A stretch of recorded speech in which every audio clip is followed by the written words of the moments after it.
noite. Boa noite. O Supremo Tribunal Federal retomou hoje o julgamento sobre a prisão após segunda instância. Foram 4 votos a favor e 3 contra. Uma nova sessão foi marcada para novembro. O presidente Jair Bolsonaro chega à China em busca de novos investimentos e aumento das relações comerciais. E você vai ver também. Mancha de óleo avança no litoral nordestino. 19 voluntários que limparam praias no litoral sul do estado precisaram de atendimento médico após contato com o petróleo cru. A polícia do Rio investiga se menina de 14 anos foi envenenada. Ela morreu após comer um doce dado por uma estranha em trem. No segundo dia de greve geral, o presidente do Chile anuncia medidas econômicas e sociais, mas milhares de manifestantes voltam às ruas. A polícia do Reino Unido afirma que os 39 corpos encontrados em caminhão são de chineses. A causa das mortes é investigada. Essas e outras notícias você acompanha em instantes no Rede TV News.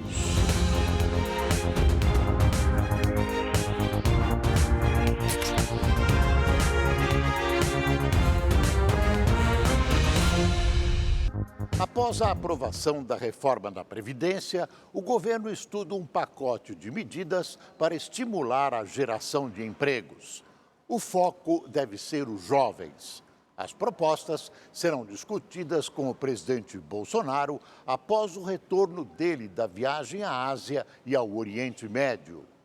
Nós sabemos que essas pessoas que estão fora do mercado de trabalho e que serão reinseridas serão primeiro aquelas que têm qualificação. As escolarizadas, que fizeram cursos técnicos, que têm experiência laboral, que já passaram em alguma atividade.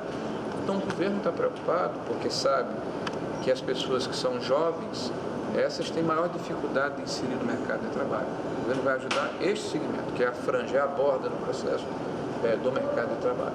Então a nossa ideia é, na primeira semana de novembro, apresentar algumas ações na área de emprego para potencializar a reinserção, a inserção no mercado de trabalho dessa faixa do mercado laboral que tem uma taxa de desemprego que beira 30%, contra 11% da média da sociedade. Nós temos a questão do trabalho em casa, da flexibilidade de jornadas.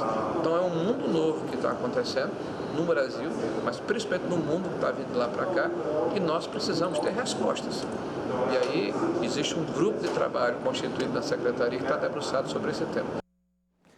Esse plano já está praticamente pronto, aguardando a aprovação do presidente Bolsonaro. Os detalhes ainda não são conhecidos, mas vem sob medida para enfrentar o mais grave problema, o drama dessa crise que é o desemprego. Tomara que seja bem elaborado e dê certo. Com cenário econômico favorável, depois da aprovação da reforma da Previdência, o dólar chegou a ficar bem perto dos R$ 4,00 hoje, mas se recuperou e terminou o dia com alta de 0,3%, cotada a R$ 4,04. Já o Ibovespa apresentou queda de 0,52% aos 106.986 pontos. A defesa de Lula pediu a suspensão do julgamento que pode anular a condenação em primeira instância do ex-presidente no caso do sítio em Atibaia. Ontem, o Ministério Público Federal manifestou-se pela anulação da sentença. O pedido do procurador Maurício Gotardo foi feito com base na decisão do Supremo Tribunal Federal, que definiu que réus delatados devem falar depois dos delatores. A solicitação para que o processo volte à fase de alegações finais foi enviada ao Tribunal Regional Federal da 4ª Região e deve ser julgado no dia 30. O pedido se refere apenas ao caso do sítio em Atibaia, no interior de São Paulo, em que o ex-presidente Lula foi condenado em primeira instância a 12 anos e 11 meses de prisão por corrupção e lavagem de dinheiro. A defesa de Lula criticou o pedido, afirmando que há uma tentativa de manipular a verdade e disse que espera a anulação completa do processo. O ex-presidente cumpre pena na Polícia Federal de Curitiba desde abril do ano passado por outra condenação, a do caso do triplex do Guarujá, no litoral paulista. Nesse caso, ele foi condenado a mais de 8 anos de prisão por corrupção e lavagem de dinheiro. Depois de passar pelo Japão, o presidente Jair Bolsonaro iniciou hoje a visita ao principal parceiro econômico do Brasil, a China. Vamos ver na reportagem do correspondente Marcelo Espíndola. Jair Bolsonaro chegou por volta de meio-dia em Pequim e, ao ser perguntado sobre estar em um país comunista, disse que estava em um país capitalista. Que é todo um país capitalista. Nos últimos 10 anos, o Brasil vendeu mais do que comprou na comercialização com a China. Entre 2016 e 2018, o superávit brasileiro quase triplicou e chegou a atingir aproximadamente 118 bilhões de reais. Vantagem financeira que o presidente diz pretender ampliar com as privatizações. O que acontece, uma realidade, alguns criticam as privatizações. Arrebentaram com as estatais, conseguiram quase quebrar uma petroleira. Então nós estamos numa situação que não temos alternativa. Na agenda de hoje do presidente, uma visita às muralhas da China. O principal compromisso foi uma reunião de negócios com alguns empresários, entre eles os presidentes do grupo de e-commerce Alibaba e do CRCC, líder mundial do setor ferroviário.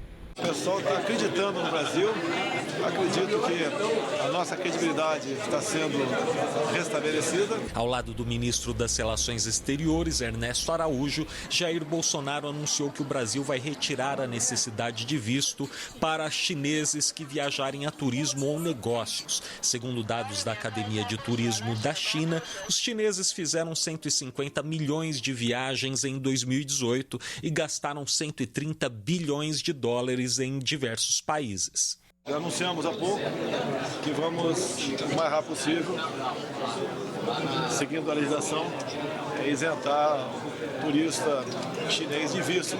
O presidente disse ainda que possivelmente o benefício se estenderá para a Índia.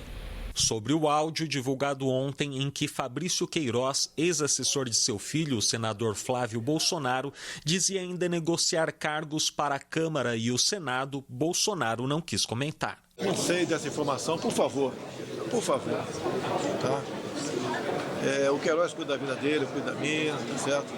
E a minha preocupação aqui, para não acabar a entrevista de vocês, é tratar dessas questões que envolvem o interesse de todos nós brasileiros. Amanhã o presidente participa de um seminário empresarial e de um encontro oficial com o presidente da China, Xi Jinping.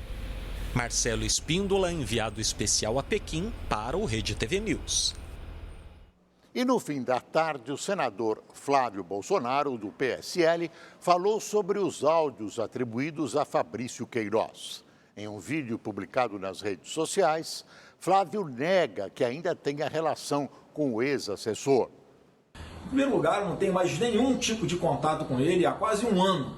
Nunca mais falei, e a última notícia que eu tive foi pela imprensa que ele estaria tratando do seu câncer no estado de São Paulo. E o que fica bem claro nesse áudio é que ele não tem nenhum acesso ao meu gabinete, que me parece bastante óbvio. Tanto é que ele está ali fazendo uma reclamação de que não tem acesso a nenhum cargo, nenhum tipo de espaço. Então só é isso que está dizendo esse áudio. É óbvio que a imprensa vai fazer um estardalhaço em cima disso, vai ficar reprisando toda a história de novo, mas sigo aqui com bastante tranquilidade, com a verdade ao meu lado e confiante de que muito em breve justiça vai ser feita. Isso tudo vai estar tranquilamente esclarecido. Falando da viagem, o grande volume de compras que a China faz do Brasil é de produtos primários, agricultura, pecuária, metais, etc. O que se deseja é que vendamos produtos industrializados, com tecnologia embutida e deixemos de ser um mero fornecedor de matérias-primas para os chineses. Se a China ou é ou não é um país comunista, a resposta simplificada é a seguinte: tem uma economia, sim, capitalista, embora com forte controle central, e um modelo de governo comunista, uma ditadura autoritária e repressiva. O Supremo Tribunal Federal retomou o julgamento sobre a prisão após a condenação em segunda instância. O placar está em 4-3 a favor da prisão. Na noite de ontem, o julgamento foi suspenso com um placar de 3-1, favorável à possibilidade de prisão após condenação em segunda instância. Hoje, a sessão foi retomada com um dos votos mais esperados, o da ministra Rosa Weber. Nos últimos julgamentos, que tratavam de casos específicos, ela se posicionou a favor da prisão, mas sempre deixando claro que, no mérito, ela era contrária e só votava daquela forma para obedecer à jurisprudência do Supremo Tribunal Federal. Como este julgamento é de mérito, ela votou contra a execução da pena antecipada. Ao fixar objetivamente o trânsito em julgado, até o trânsito em julgado, como termo final da presunção de inocência, o momento em que passa a ser possível impor ao acusado os efeitos da atribuição da culpa, não me é dado, como intérprete, ler o preceito constitucional pela metade, como se contivesse apenas o princípio genérico da presunção de inocência, ignorando a regra que nele se contém, até o trânsito em julgado. A ministra fez questão de deixar claro que não estava mudando de postura. Não se diga, portanto, que alterei o meu entendimento na oportunidade quanto ao tema de fundo, que hoje volta à análise. Minha leitura constitucional sempre foi e continua a ser exatamente a mesma. O segundo a votar foi o ministro Luiz Fux, que foi favorável à prisão após condenação em segunda instância. Ele citou casos famosos, como o de Isabela Nardoni e do juiz Nicolau dos Santos Neto, para defender a execução antecipada da pena. Essa regra, no meu modo de ver, ela não resiste à realidade prática. E, na verdade, o direito não pode viver apartado da realidade. Será que é essa a justiça que se espera de um tribunal? Vamos contemplar essas situações e só depois do trânsito julgado iniciarmos a execução da pena? Sem citar o ministro da Justiça, Sérgio Moro, o magistrado fez referência às mensagens supostamente trocadas entre Moro, quando ainda era juiz, e o procurador Deltan Dallagnol. Os diálogos foram vazados recentemente e mostram Dallagnol falando sobre um encontro com Fux. O procurador relata que o ministro teria dito que a equipe da Operação Lava Jato poderia contar com ele. Então Moro responde: "Em Fux we trust", o que quer dizer "em Fux nós confiamos". Não é ruim ouvir na corte we trust, não é ruim não, é bom. Isso significa dizer que a sociedade tem confiança no Supremo. Se há um valor social em jogo, se há uma razão pública, o judiciário deve contas à sociedade. O ministro Ricardo Lewandowski também proferiu o voto e manteve a postura que já vinha adotando, que é contrária à prisão após condenação em segunda instância. A nossa Constituição, convém lembrar, não é uma mera folha de papel que pode ser rasgada sempre que contraria as forças políticas do momento. Ainda faltam 4 ministros para votar e o resultado só deve sair em novembro, já que na próxima semana não haverá sessão do Supremo. Caso a Corte mude de entendimento e passe a ser contrária à prisão após condenação em segunda instância, quase 5.000 presos podem ser libertados, inclusive o ex-presidente Lula. O ministro relator do processo, Marco Aurélio Mello, defendeu que uma eventual mudança não traz prejuízos para a sociedade. Não, de forma alguma, porque quando se respeita a Constituição Federal, se avança. E nada impede que, num caso concreto, seja implementada a prisão preventiva, ante a periculosidade, ante a tentativa de embaralhar a instrução. Vamos marchar com segurança. O voto da ministra Rosa Weber aparentemente põe uma pá de cal sobre as esperanças de manter a prisão após segunda instância. Mais uma vez, se não houver surpresa, o STF mudou diametralmente de posição. Tudo indica, então, venceu a impunidade, que Lula e outros 5.000 presos serão libertados. Se essa decisão se confirmar, infelizmente, prevalecerão os direitos dos condenados da bandidagem de todos os matizes contra o direito das vítimas indefesas. Isso é uma vergonha. O ministro da Justiça e Segurança Pública, Sérgio Moro, durante evento em São Paulo, comentou o julgamento do STF sobre as prisões após a condenação em segunda instância. A participação do ministro durou aproximadamente 30 minutos e contou com uma plateia repleta de empresários. Sobre a votação no STF sobre as prisões após a condenação em segunda instância, Sérgio Moro disse que o Supremo Tribunal Federal merece respeito, mas que as decisões da Corte podem sofrer críticas. Acho que é importante, o primeiro ponto, destacar o grande respeito que nós temos que ter em relação ao Supremo Tribunal Federal. É uma instituição fundamental na democracia, tá? Qualquer decisão que seja tomada tem que ser respeitada, muito embora possa sofrer críticas. Eu sempre falei publicamente, e nunca escondi isso, que a execução em segunda instância, que foi uma inovação vinda em 2016, precedente da lavra do saudoso ministro Teori Zavascki, foi um passo muito importante. Vamos dizer, para o enfrentamento da corrupção, acho que é para o enfrentamento da criminalidade em geral. Então, o que o Supremo decidiu, naquele momento, em 2016, foi estabelecer um marco e fez isso baseado na compreensão de que a presunção de inocência está muito vinculado mais à questão probatória do que à questão de recursos. Você precisa ter uma prova para condenar alguém e a prova tem que ser categórica. E, por outro lado,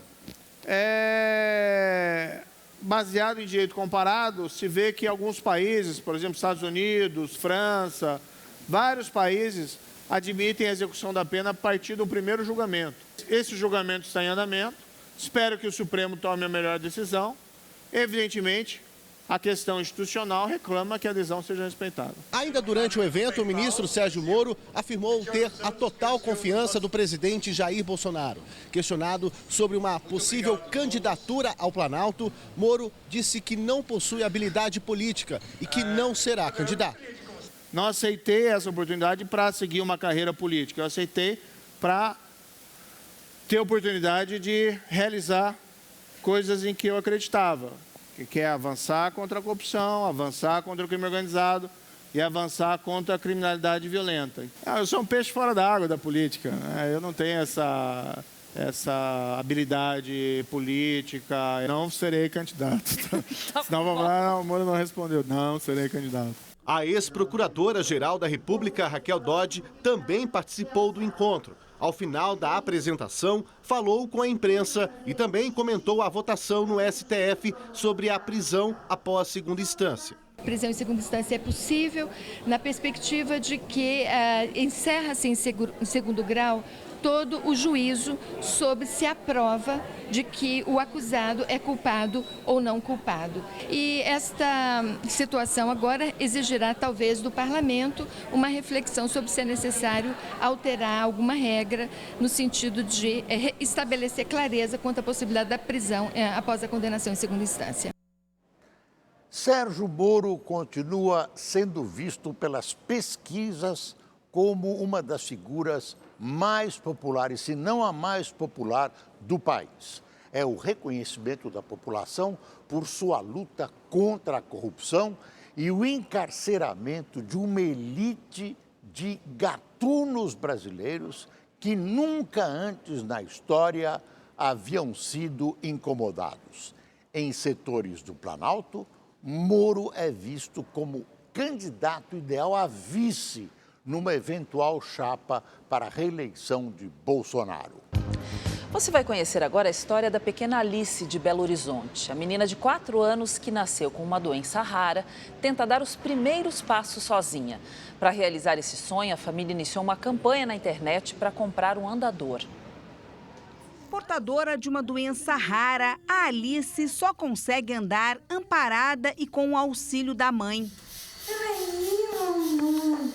Com 3 meses, em casa, ela começou a dar convulsão. Aí nós corremos para o hospital, onde nós ficamos internadas durante 15 dias e foi diagnosticado a toxoplasmose congênita com a síndrome de West. Ela já testou a maioria dos medicamentos daqui do Brasil, né? E, inclusive que é um medicamento que é o canabidiol, que é de fora.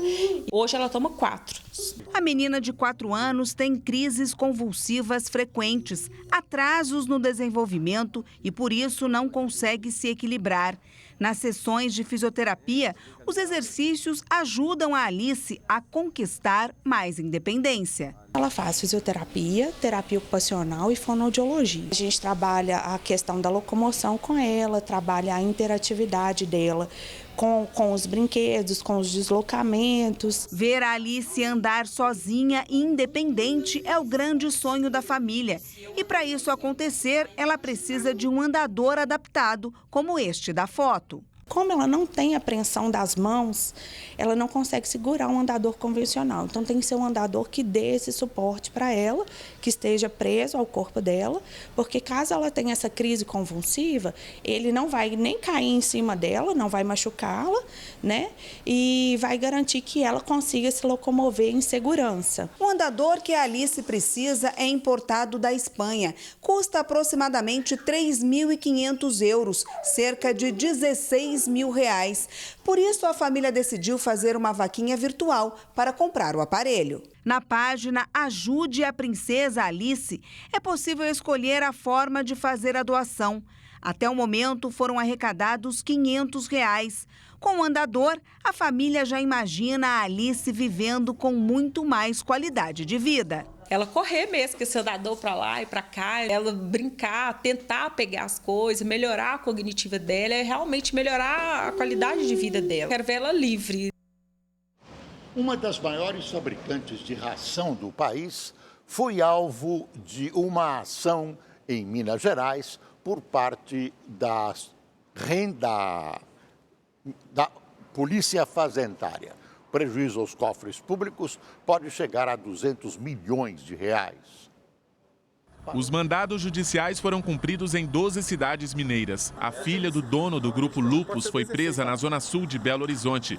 Um ex-gerente também teve a prisão preventiva decretada. A sede da fabricante de ração fica em Santa Luzia, na Grande Belo Horizonte. A empresa já havia sido alvo na primeira fase da Operação PetScan em 2016. Entre os crimes fiscais investigados está a venda de ração para pets como se fosse para animais de produção, o que isentava a distribuidora de pagar imposto. Ficou constatado um esquema de fraude tributária em relação à emissão de notas fiscais abaixo do valor da operação ou emissão de notas para terceiros fictícios. Ou então até a prática da venda sem nota fiscal. Pelos cálculos da Força Tarefa, cerca de 200 milhões de reais em impostos foram sonegados. As penas para os crimes investigados variam entre 3 e 10 anos de prisão. Tentamos contato com os responsáveis pela Lupus Alimentos, mas a empresa informou que ninguém poderia se manifestar neste momento. Mais de 250 aves silvestres foram apreendidas nesta madrugada em Minas Gerais. 3 pessoas foram presas. As aves foram encontradas durante uma operação da Polícia Rodoviária Federal na BR-040, em 7 Lagoas, próximo a Belo Horizonte. Foram apreendidos 257 pássaros no total. No primeiro veículo foram encontrados no porta-malas 93 papagaios, 6 araras canindés, 2 araras vermelhas, além de 3 jandaias. O motorista e o passageiro foram presos. No segundo veículo, abordado no final da madrugada, os policiais encontraram 140 papagaios, 3 araras e 10 pássaros pretos. O motorista também foi detido e encaminhado à Polícia Federal e as aves levadas para a sede do IBAMA. Os suspeitos devem responder por crime ambiental. Após 3 tentativas, a mansão do banqueiro Edemar Cid Ferreira, dono do falido Banco Santos, foi arrematada por 9 milhões de reais durante um leilão em São Paulo. O imóvel, construído no início dos anos 2000, no bairro do Morumbi, da zona sul da cidade, tem 2 galerias de arte, adegas, biblioteca, piscinas e L. Cid Ferreira que desembolsou cerca de 140 milhões de reais para construir o imóvel, foi despejado em 2011. Para manter a casa em ordem, o novo dono terá que gastar cerca de R$500 milhão por mês. 4 deputados estaduais do Rio de Janeiro investigados por corrupção, lavagem de dinheiro e loteamento de cargos públicos foram soltos na tarde de hoje. André Correia, do DEM, Luiz Martins, do PDT, Marcos Vinícius Nescau, do PTB e Marcos Abraão, do Avante, deixaram o presídio de Bangu 8, na zona oeste da capital fluminense. A libertação deles foi aprovada na última terça-feira pela Assembleia Legislativa por 39 votos a 25. O Tribunal Regional Federal da 2ª Região se recusou a emitir os alvarás de soltura. A própria Assembleia Legislativa, então, enviou um ofício solicitando a libertação dos deputados. Todos eles refinados gatunos. Esses ladrões acabaram sendo beneficiados por seus companheiros, seus amigos, outros deputados. Deveriam mofar na prisão. Isso é uma vergonha. 19 pessoas precisaram de atendimento médico por causa do contato com óleo que chegou em Pernambuco. Mais de 10 municípios já foram atingidos. Hoje, o petróleo cru chegou a mais uma área do estado. A paradisíaca ilha de Itamaracá amanheceu coberta pelo óleo. A população logo se mobilizou. Dona Benta procurava qualquer vestígio de piste para recolher e livrar o mar da poluição. É lamentável isso, é uma tristeza que não tem tamanho. A gente tem que trabalhar, né? Fazer o melhor pelo nosso mar.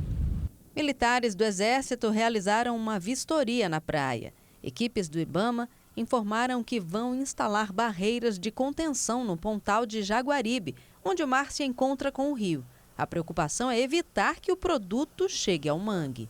Agora nós estamos colocando as boias de contenção aqui nesse estuário, que é para proteger esse bioma aqui, porque se o resíduo chegar aqui, vai ter uma dificuldade muito grande para retirar, porque é uma área de mangue, né? Uma área uma área densa. No início da tarde já não havia quase nenhum vestígio do óleo aqui na ilha de Itamaracá. Em todo o estado já foram recolhidas 956 toneladas do produto, material retirado principalmente por voluntários. Por conta da exposição prolongada à substância, que é altamente tóxica, 19 pessoas precisaram de atendimento médico em São José da Coroa Grande, no litoral sul pernambucano. Na Praia do Cupe, em Ipojuca, litoral sul, mergulhadores retiraram ao menos 1.000 litros de óleo que estavam próximos aos corais. As manchas foram identificadas há 53 dias. Até agora, a origem do petróleo é desconhecida. Veja agora como fica o tempo amanhã em todo o Brasil com a Gabriela de França.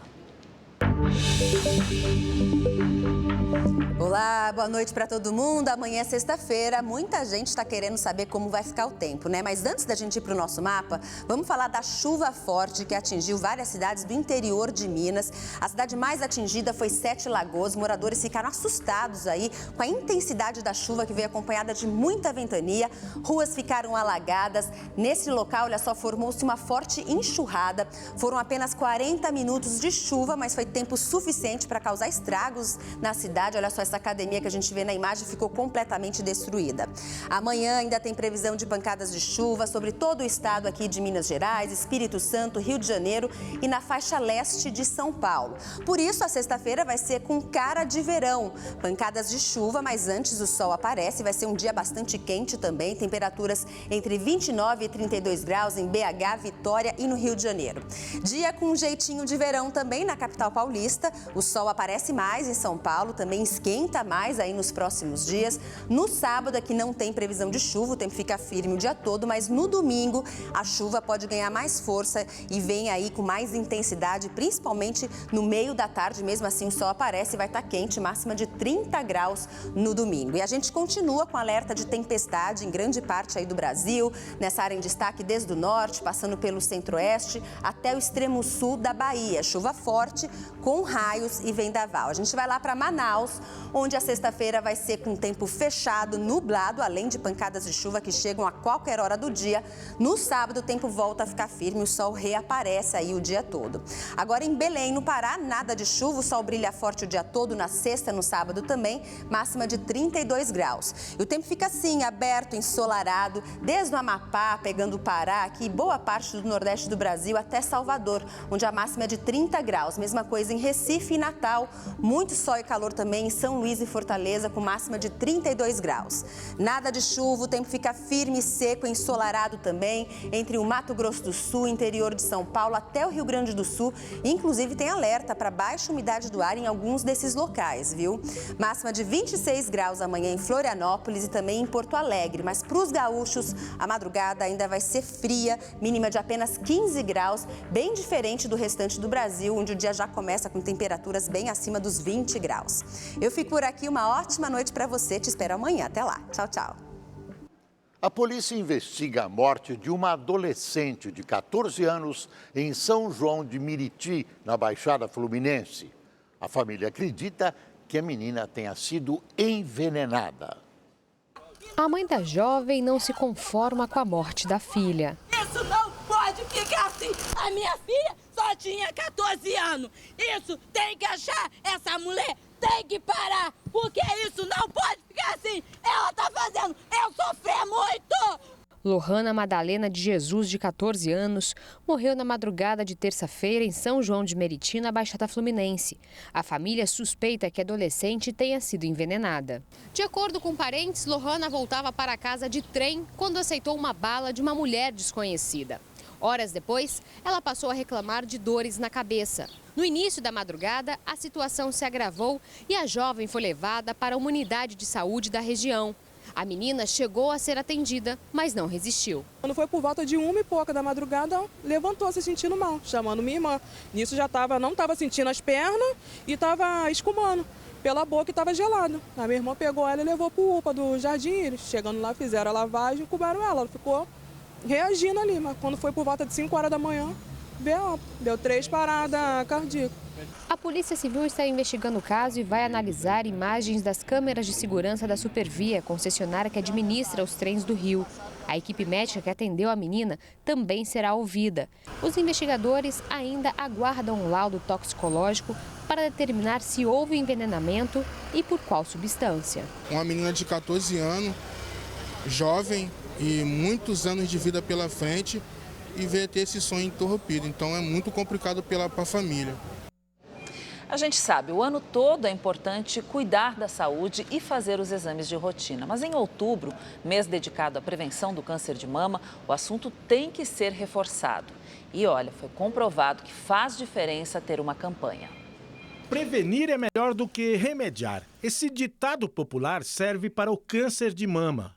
Obesidade, falta de atividades físicas, fumar, deixar a gravidez para uma idade mais avançada não são fatores que causam, mas podem contribuir com o desenvolvimento da doença. E é aí que está a importância do Outubro Rosa. A campanha começou nos Estados Unidos nos anos 90 e hoje faz parte do calendário mundial.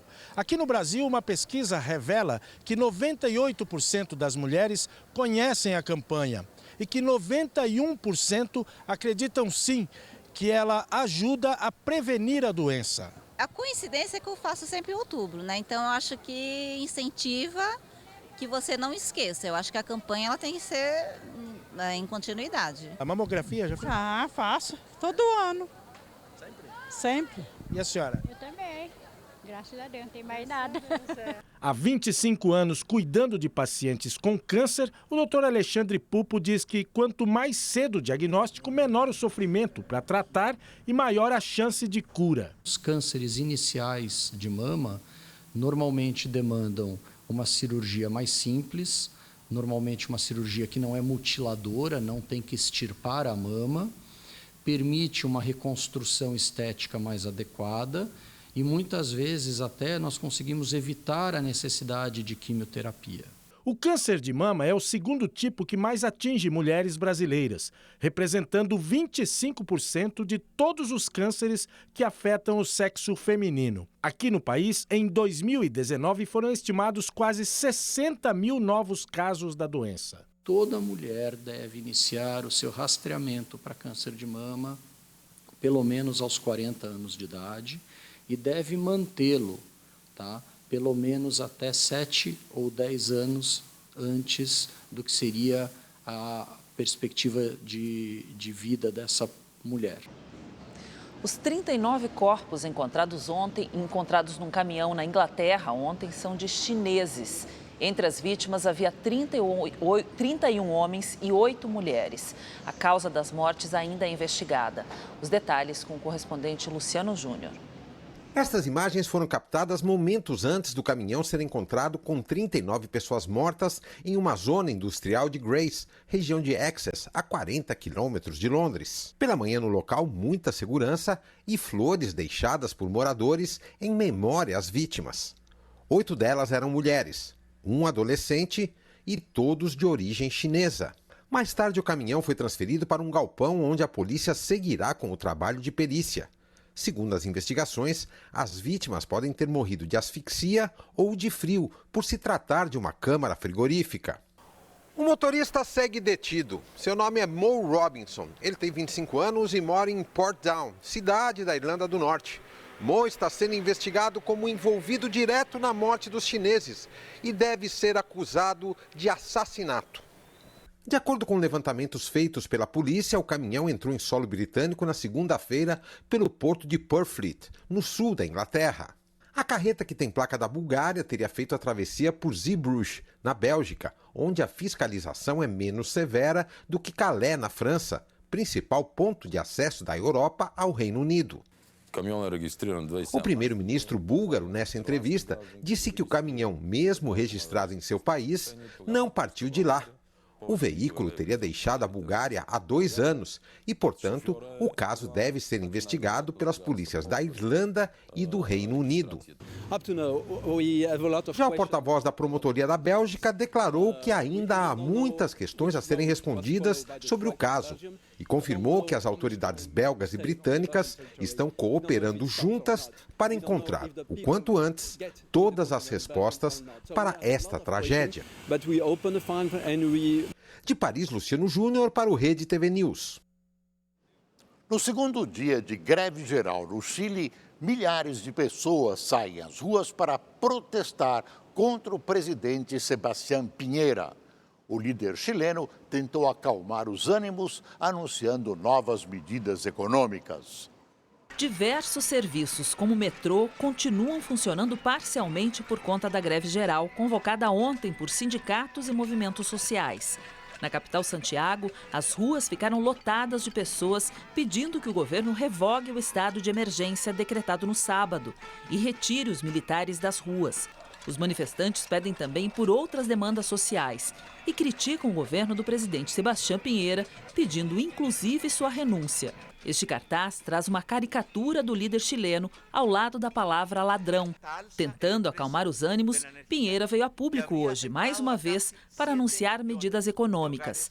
Ele disse que foi assinada uma lei que cria um mecanismo para a estabilização do preço da eletricidade e que amanhã vai enviar ao Congresso um outro projeto que permite o aumento do valor da aposentadoria para quase 3 milhões de pessoas. O que vai favorecer a quase 3 milhões. Mas, segundo este manifestante, o presidente está atrasado. Já é muito tarde. Se ele tivesse feito isso na sexta, quando as pessoas começaram a protestar, teria acalmado a situação. Mas agora, essas medidas não vão calar as pessoas. Inicialmente, os atos foram motivados pelo anúncio de aumento na tarifa de metrô. A medida foi suspensa no sábado, mas as manifestações continuaram. As demonstrações foram violentas, inclusive por parte das forças de segurança chilenas. Pelo menos 18 pessoas morreram, incluindo uma criança de 4 anos. Mais de 500 ficaram feridas e cerca de 2.000 manifestantes foram presos. O presidente americano Donald Trump confirmou que os Estados Unidos vão deixar definitivamente o Acordo de Paris, que trata de mudanças climáticas. A saída oficial está prevista para novembro do ano que vem. Veja na reportagem da correspondente Luciana Camargo. O anúncio ocorreu durante uma conferência sobre energia em Pittsburgh, no estado americano da Pensilvânia, para uma plateia formada por trabalhadores do setor energético. Trump descreveu o acordo como um mau negócio e disse que suas políticas pró-combustíveis fósseis fizeram do país uma superpotência energética.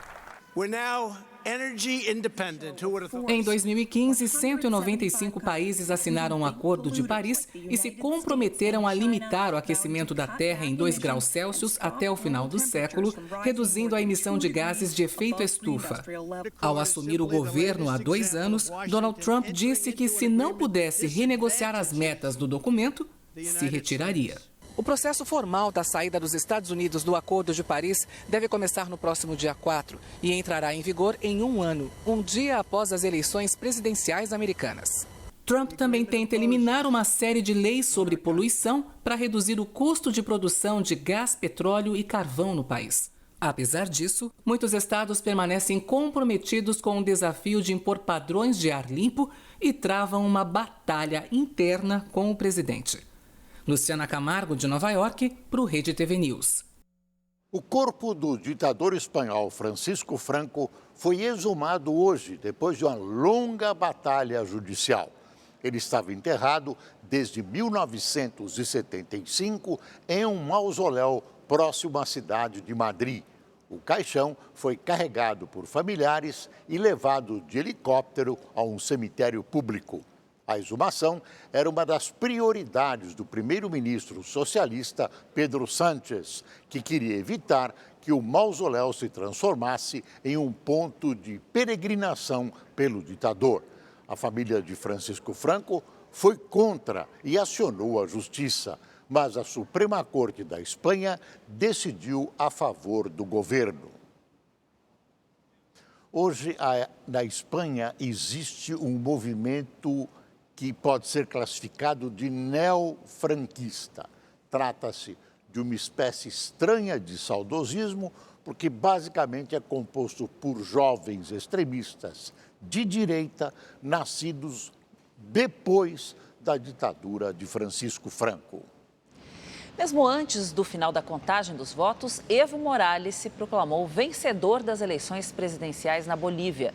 Neste momento, com 99,9% das urnas apuradas, Evo tem mais 47% dos votos e uma diferença suficiente para ser reeleito no primeiro turno. Durante o pronunciamento, Evo disse que os votos que ainda faltam ser apurados são das zonas rurais e que esta população o apoia. Por este motivo, ele garantiu que já está reeleito. Para evitar um segundo turno, o candidato em primeiro lugar deve ter mais de 10 pontos percentuais de diferença em relação ao segundo. O opositor Carlos Mesa, o segundo colocado, disse que o governo de Evo Morales está cometendo uma grande fraude eleitoral, com irregularidades, inclusive na contagem dos votos. Ele também pediu que os protestos pacíficos continuem até que a voz do povo seja ouvida e um segundo turno seja realizado. Hasta lograr el respeto de la voluntad popular. Ontem, a missão de observação eleitoral da Organização dos Estados Americanos afirmou que a melhor opção para a Bolívia é convocar um segundo turno entre Evo Morales e Carlos Mesa. Desde que a apuração começou, uma onda de manifestações tomou o país. Vários eleitores suspeitam de interferência na contagem dos votos. Alguns atos foram violentos, o que levou Evo Morales a decretar estado de emergência. Essa reeleição de Evo é altamente suspeita. Todos os indícios são de fraude de um governo que vai bem na economia, mas é autoritário e repressivo. Agora, uma imagem impressionante. Na Rússia, um urso de circo atacou o próprio treinador durante uma apresentação. O animal aparece em pé empurrando um carrinho de mão. De repente, ele morde o homem e o derruba no chão. Outro adestrador tenta ajudar e começa a chutar o urso. O ataque aconteceu em Olonets, cidade próxima a São Petersburgo. A administração do circo disse que o público provocou o animal ao ignorar o pedido de não usar flash para tirar fotografias e afirmou que o urso e o treinador passam bem.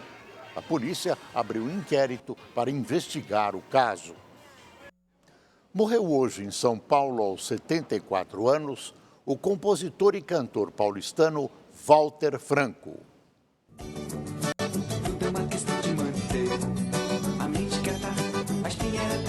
Franco era chamado de maldito dos malditos da MPB, por ser vanguarda e polêmico. Para alguns críticos e fãs, o artista foi a figura mais moderna da música brasileira nos anos 70. O compositor primeiro chamou atenção durante o Festival da Canção de 72, com a música Cabeça. Ele pronunciava versos e frases interrompidas, sem aparente nexo. Mas de tão inovador e sofisticado, o júri lhe deu o primeiro lugar. Sob pressão da censura do regime militar e as vaias da plateia, que estranhou o trabalho, o júri foi desfeito e a primeira colocação caiu no colo de Maria Alcina, que interpretou o Fio Maravilha, de Jorge Benjor. Um ano depois, quando Franco lançou o primeiro álbum, Ou Não, a grande discussão era qual o disco mais moderno, o dele ou Araçá Azul, de Caetano Veloso. O compositor, que usava a voz como instrumento, partia do sussurro ao grito nas apresentações. Sua canção mais famosa foi Coração Tranquilo, do álbum Respire Fundo, de 1978. Uma música de apenas 4 versos, que grudou como cola no público da época.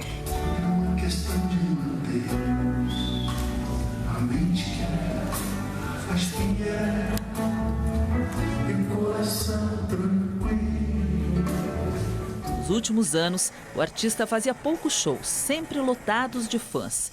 Ele preparava um novo disco, o 7º da carreira, e o primeiro em 18 anos. Walter Rociano Franco morreu na madrugada de hoje em São Paulo, de consequências de um AVC sofrido no começo do mês.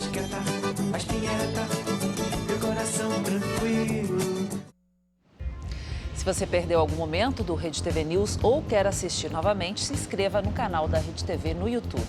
Uma boa noite. Boa noite, até amanhã.